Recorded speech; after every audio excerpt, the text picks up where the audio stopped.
विश्राम, सावधान, विश्राम, सावधान।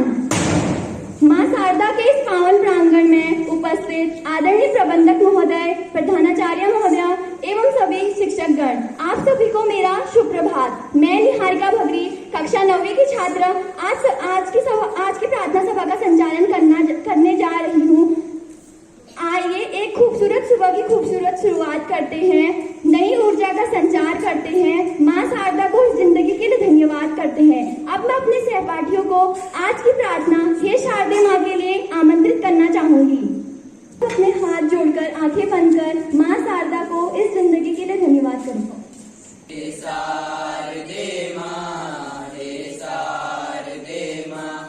अज्ञानता से हमें तार दे मां। हे शारदे मां, हे शारदे मां, अज्ञानता से हमें तार दे मां। तू स्वर्ग की देवी है, संगीत तुझसे हर शब्द तेरा है, हर गीत तुझसे।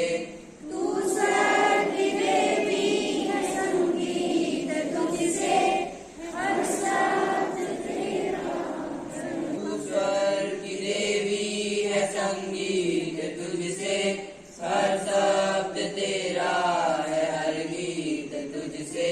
तू सब है अधूरे, तेरी शरण में हमें तार दे मां। हे शारदे मां, हे शारदे मां, हे शारदे मां, अज्ञानता से हमें तार दे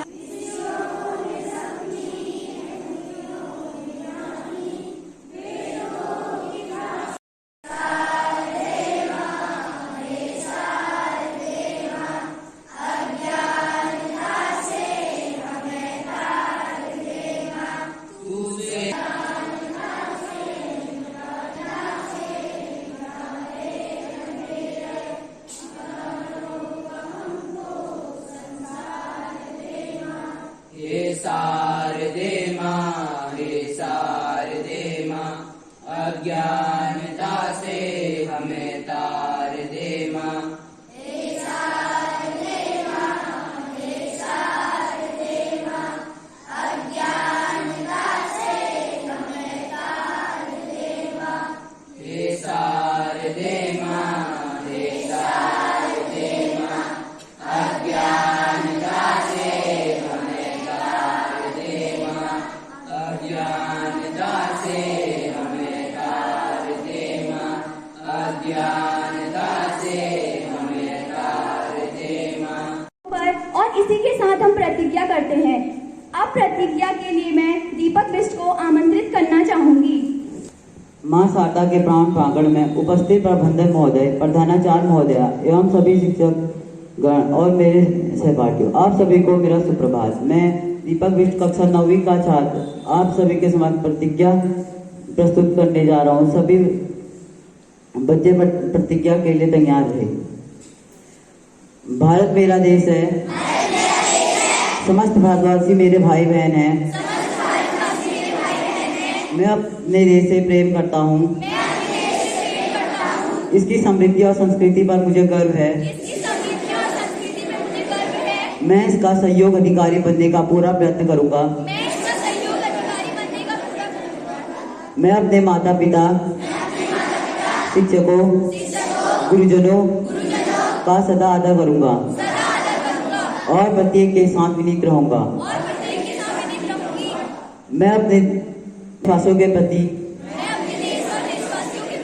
सत्यनिष्ठा की प्रतिज्ञा लेता हूँ। इनके कल्याण में ही मेरा सुखनीत है। जय हिंद। भारत माता की, भारत माता की, भारत माता की। Thank you. विश्राम। अगर दिन की शुरुआत एक अच्छे और सकारात्मक विचार से हो तो पूरा दिन अच्छा निकलता है। इसी के साथ मैं ध्रुव बिष्ट को आज के सुविचार के लिए आमंत्रित करना चाहूंगी। मां शारदा के इस पावन प्रांगण में उपस्थित आदरणीय प्रबंधक महोदय, प्रधानाचार्य महोदय और सभी शिक्षकगण और मेरे सहपाठियों, आप सभी को मेरा सुप्रभात। मैं ध्रुवपृष्ठ कक्षा 9वीं का छात्र आज आप सभी के समक्ष अपनी ही कविता प्रकट करने जा रहा हूँ। तो मेरी कविता इस प्रकार है कि जिंदगी को जी उसे समझने की कोशिश ना कर, जिंदगी को जी उसे समझने की कोशिश ना कर, सुंदर सपनों के ताने बाने बुन उनमें उलझने की कोशिश ना कर। चलते वक्त के साथ तू भी चल, उसमें सिमटने की कोशिश ना कर। चलते वक्त के साथ तू भी चल, उसमें सिमटने की कोशिश ना कर। अपने हाथों को फैला और खुलकर सांस ले, अपने हाथों को फैला और खुलकर सांस ले। अंदर ही अंदर घुटने की कोशिश ना कर, अंदर ही अंदर घुटने की कोशिश ना कर। मन में चल रहे युद्ध को विराम दे, मन में चल रहे युद्ध को विराम दे। खामोखा खुद से लड़ने की कोशिश क्यों करता है, खामोखा खुद से ही लड़ने की कोशिश क्यों करता है। जो मिल चुका है उसी में खुश रह, जो मिल चुका है उसी में खुश रह। जो छीन ले जाए उसे पाने की कोशिश ना कर, जो छीन ले जाए उसे पाने की कोशिश ना कर। धन्यवाद। आपका दिन मंगलमय। विश्राम, सावधान, विश्राम। समाचार हमें देश विदेश की खबरों से रूबरू करवाता है और हमारे ज्ञान का सतत और निरंतर विकास करता है। इसी के साथ मैं करण कपकोटी को आज के समाचार के लिए आमंत्रित करना चाहूंगी। आदरणीय प्रबंधक महोदय, प्रधानाचार्य महोदय, सभी सम्मानित शिक्षकगण एवं मेरे प्रिय सहपाठियों, आप सभी को मेरा सुप्रभात। आज की ताजा खबरों के साथ मैं करण सिंह कपकोटी कक्षा 9वीं का छात्र आज आप सभी का स्वागत करता हूं। मेरा पहला समाचार है अंतर्राष्ट्रीय। WHO ने मंकी पॉक्स वायरस के खतरे को देखते हुए ग्लोबल हेल्थ इमरजेंसी घोषित कर दिया है। पूरे विश्व में इसके 70,000 केसेस आ चुके और भारत में 4 व्यक्ति संक्रमित पाए गए। मेरा दूसरा समाचार है राष्ट्रीय। 68वें राष्ट्रीय फिल्म पुरस्कार में अजय देवगन और सूर्या को मिला बेस्ट एक्टर का अवार्ड। मेरा तीसरा समाचार है राजश्री। गोल्डन बॉय नीरज चोपड़ा ने रविवार विश्व एथलेटिक चैंपियन में रजत पदक जीतने वाले पहले भारतीय बने। मेरा चौथा समाचार है खेल विभाग। कल का मैच इंडिया और वेस्टइंडीज के बीच में था। इंडिया ने वेस्टइंडीज को 2 विकेट से पीछे छोड़ा। मेरा अंतिम समाचार है तापमान।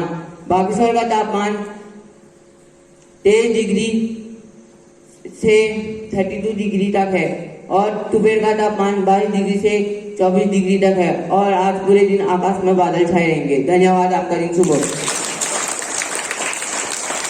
कक्षाएं सावधान, विश्राम, सावधान, विश्राम। ज्ञान सागर की तरह अनंत है, हमें ग्रहण करते रहना चाहिए। भारत संस्कृति हमारी शान है, हमारे सम्मान का प्रतीक है। आज कहीं ना कहीं भारतीय संस्कृति का ह्रास हो रहा है, हमें उसके पालन करना चाहिए और कभी भूलना नहीं चाहिए। इसी के साथ मैं राजा कपकोटी को आपको भारतीय संस्कृति के बारे में अधिक जानकारी देने के लिए आमंत्रित करना चाहूंगी। आदरणीय प्रबंधक महोदय, प्रधानाचार्य महोदया, शिक्षकगण एवं मेरे प्रिय सहपाठियों, आप सभी को मेरा सुप्रभात। मैं राजा कपकोटी कक्षा 9वीं का छात्र आप सभी के समक्ष भारतीय संस्कृति की समान जानकारी के साथ इस प्रार्थना सभा में उपस्थित हूँ। प्राचीन भारतीय संस्कृति के महत्वपूर्ण तत्व जो आज से हजारों वर्ष पूर्व पहले भारतीय संस्कृति के अंग थे, आज भी किसी न किसी रूप में भारतीय संस्कृति में विद्यमान है। भारतीय संस्कृति विश्व की प्राचीनतम संस्कृतियों में से एक मानी गई है। इसके हमारे वेद जो भारत के पवित्र साहित्य हैं, जो हिंदू धर्म के मूलभूत एवं प्राचीन ग्रंथ हैं। भारतीय संस्कृति के हिंदू धर्म के सावधान, विश्राम, सावधान, विश्राम। अब ज्ञान के अवलोकन और प्रश्नोत्तरी के लिए मैं भानु सिंह शाही को आमंत्रित करना चाहूंगी। मां शारदा के इस पावन प्रांगण में उपस्थित प्रबंधक महोदय, प्रधानाध्यापिका महोदय एवं मेरे प्यारे शिक्षक शिक्षिकाओं और मित्रों, आज मैं भानु शाही कक्षा 9वीं का छात्र आपके सामने कुछ प्रश्न प्रस्तुत करना चाहता हूं, जिनके उत्तर आपने देने हैं। मेरा पहला प्रश्न है, वेदांगों की संख्या कितनी है? मैं अपना प्रश्न दोहराता हूं, वेदांगों की संख्या कितनी है? आपका उत्तर गलत है, इसका सही उत्तर है 6। मेरा अगला प्रश्न है, गायत्री मंत्र का उल्लेख किस वेद में किया गया है? आपका उत्तर गलत है, इसका सही उत्तर है ऋग्वेद। मेरा अगला प्रश्न है, भारत के किस क्रिकेट टीम भारत के किस क्रिकेटर को बंगाल टाइगर के नाम से जाना जाता है? आपका उत्तर सही है, सौरव गांगुली। मेरा अगला प्रश्न है, भारत पूरे संसार में कितनी भाषाएं बोली जाती हैं? आपका उत्तर गलत है, इसका सही उत्तर है 3000। मेरा अगला प्रश्न है, भारत में कितनी भाषाओं को मान्यता दी गई है? आपका उत्तर सही है 22। मेरा अगला प्रश्न है, वेदों की संख्या कितनी होती है? आपका उत्तर सही है 4। मेरा अगला प्रश्न है, चिकित्सा से संबंधित कौन सा वेद है?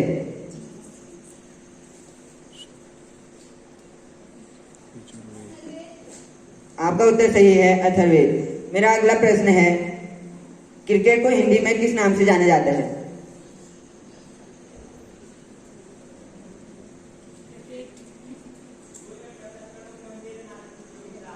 आपका उत्तर सही है, गोलगट्टम लगड़बट्टम दे दनादन प्रतियोगिता। थैंक यू हेमना जी। सावधान! शिक्षक हमारे मार्गदर्शक हैं और उनके विचार हमें हमारे लक्ष्य की ओर प्रेरित करते हैं। इसी के साथ मैं श्रीमती लक्ष्मी गोस्वामी जी को आज के शुभ विचार के लिए आमंत्रित करना चाहूंगी।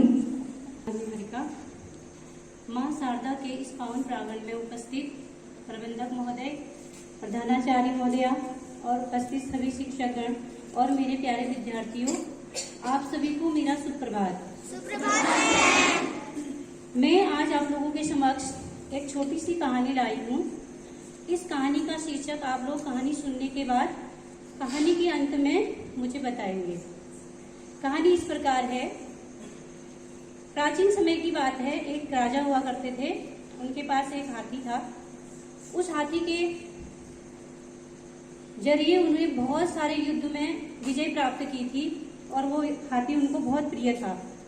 जब हाथी बहुत बूढ़ा हो चुका था तो राजा ने बोला, अब मैं हाथी से कोई सेवा नहीं लेना चाहता हूँ। मैं चाहता हूँ कि मेरी प्रजा इसकी देखभाल करे और इसकी सेवा करे और इसकी सुखता का समाचार मुझे रोज दे और इसकी अशुभता का समाचार मुझे सुनना पसंद नहीं है। तो प्रजाजन एक एक करके रोज हाथी का समाचार राजा को देते थे, नंबर वाइज। तो एक दिन हाथी बहुत बीमार पड़ गया। तो जिसकी उस दिन बारी थी राजा तक संदेश पहुंचाने की, वो बहुत डरा हुआ था कि राजा को अब क्या बताया जाए, हाथी तो बहुत बीमार है। लेकिन फिर भी वो व्यक्ति गया और उसने कहा, महाराज हाथी 2 दिन से बीमार है और वो कल तक मर जाएगा। ऐसा सुनकर राजा को बहुत क्रोध आया और राजा ने कहा, इस व्यक्ति को मृत्यु दंड दिया जाए। अब दूसरे दिन अगले व्यक्ति की बारी थी और उस दिन 4 दिन बाद राजा का जो हाथी था वो मर चुका था। अब प्रजा में एकदम से हाहाकार मच गया कि जब बीमारी की सूचना राजा को मिली तो उसने व्यक्ति को मृत्यु दंड दे दिया। अब सच में जब वो मर गया हाथी, तो अगर बताया जाए कि मृत्यु हो चुकी है तो पता नहीं राजा क्या करेंगे। तो उतने में एक विद्वान व्यक्ति बोला कि राजा के पास ये समाचार लेके मैं जाऊंगा। उस व्यक्ति ने राजा के पास जाके बोला, महाराज हाथी तो ठीक है लेकिन वो खाना नहीं खा रहा। अगली बार उसने बोला, महाराज हाथी तो ठीक है लेकिन वो पानी भी नहीं पीता। फिर उसने बोला, महाराज हाथी तो जैसा आपने दिया था वैसा ही है लेकिन वो सांस नहीं ले रहा है। तो राजा ने खुश होकर उस व्यक्ति को एक मुद्रा दान में दी और मंत्रियों से कहा, इस व्यक्ति को एक हाथी दान स्वरूप दिया जाए। तो प्यारे विद्यार्थियों, ये कहानी आपने सुनी। अब आप मुझे बताएंगे इस कहानी का शीर्षक क्या होना चाहिए। बताइए, क्लास 12 10th क्या होगा इस कहानी का शीर्षक? ठीक है, इस कहानी का शीर्षक मैं आपको बताती हूँ। इस कहानी का शीर्षक होगा बात का महत्व। हमें कौन सी बात कब और कहाँ किस तरीके से कहना चाहिए, इस बात का हमें हमेशा अनुभव होना चाहिए और हमेशा ही सोच विचार कर हमने अपने शब्द अगले के सामने प्रस्तुत करने चाहिए। धन्यवाद, आपका दिन शुभ हो। विश्राम, सावधान, विश्राम, सावधान। राष्ट्रगान एक ऐसा गान है जो हर भारतीय में देशभक्ति की भावना भरता है। तो इसी के साथ आप सभी से निवेदन है कि आप सभी राष्ट्रगान की स्थिति में खड़े होकर एक साथ राष्ट्रगान शुरू करेंगे।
विश्राम,